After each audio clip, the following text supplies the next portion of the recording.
But is this defense in disarray, or are they about to respond to what the Chiefs did to them? Because I do think the defense, as unpopular as this would be this week, I will defend them a little bit in the sense that while they gave up a ton of points and a ton of scoring drives, I think if their offense scores touchdown, that game plays out differently for them. Like, I think these are team games. And yes, the offense operates and the defense operates. They're not on the field at the same time, but I don't think they operate completely independent of one another and in a bubble.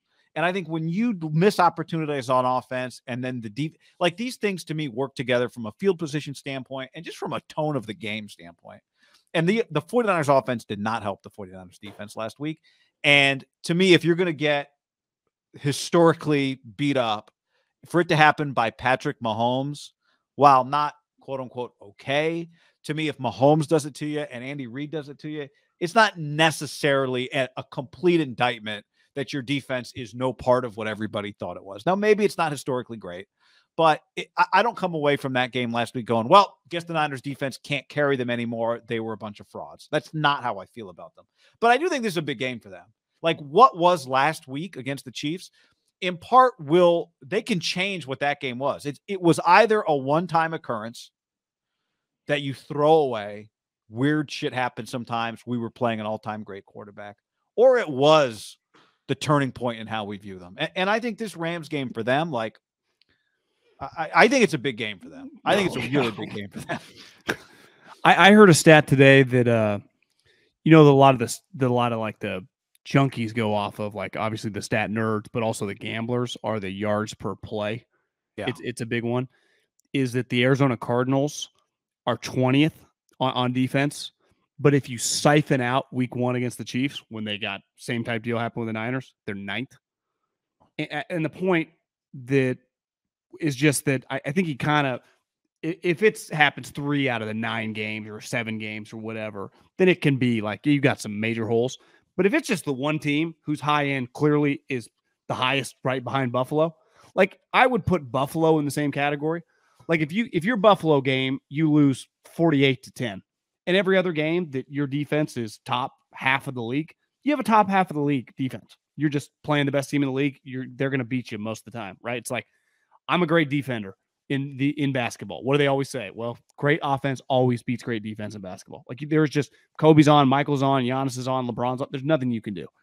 And I would put Mahomes and Josh Allen in that category now. So I'm willing to give the benefit of the doubt if the defense keeps rolling. And I'm with you.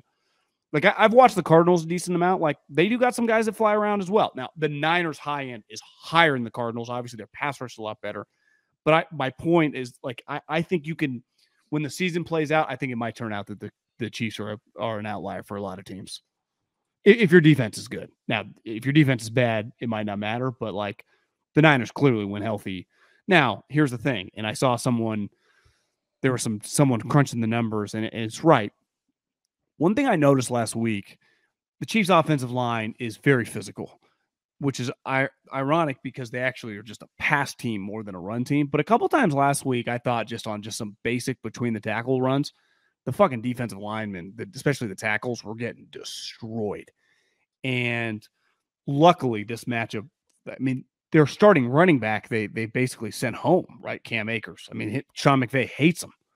It's weird. Like, clearly Sean McVay really hates this guy, yet he was way more publicly mean to Jared Goff than he ever has been for all these other guys. Like, this would be one where, like, I fucking can't stand this guy, but you're trying to trade him. I get it.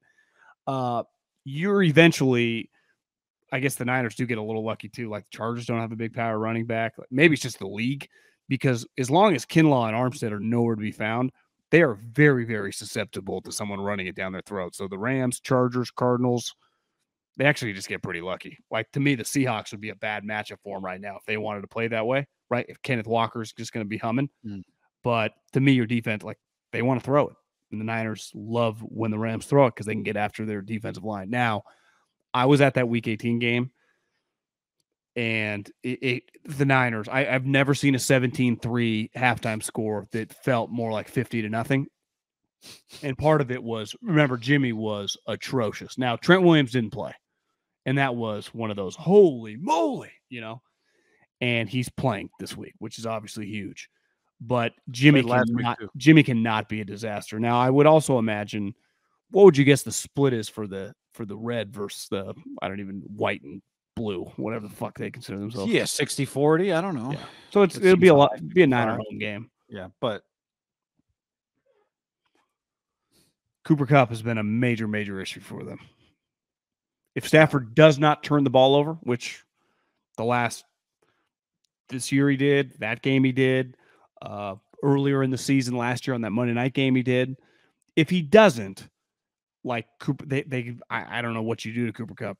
Hurt him. What did Dan Brown once famously say? Like, how do you slow down Reggie Bush? He said, hurt him in warmups, take him out in warmups. It's like that's what Cooper Kupp has been. Now, listen, he dominates again everyone, but part of the reason it hasn't killed them, right, is their inability to run the ball and Stafford giving it to you. Like if Stafford eventually, just the law of averages, you think, would just have a game where he doesn't turn the ball over. He didn't throw a touchdown last time, too. Now, Cooper had 14 for 122. Remember, Higbee was good, too, but he did not throw a touchdown. Stafford is a turnover machine right now.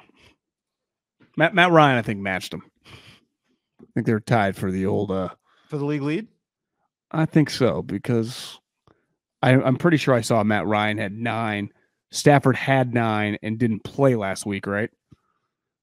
Yeah, Rams on a bye. Yep. So the league leader is actually Matt Ryan took. Stafford's got 8.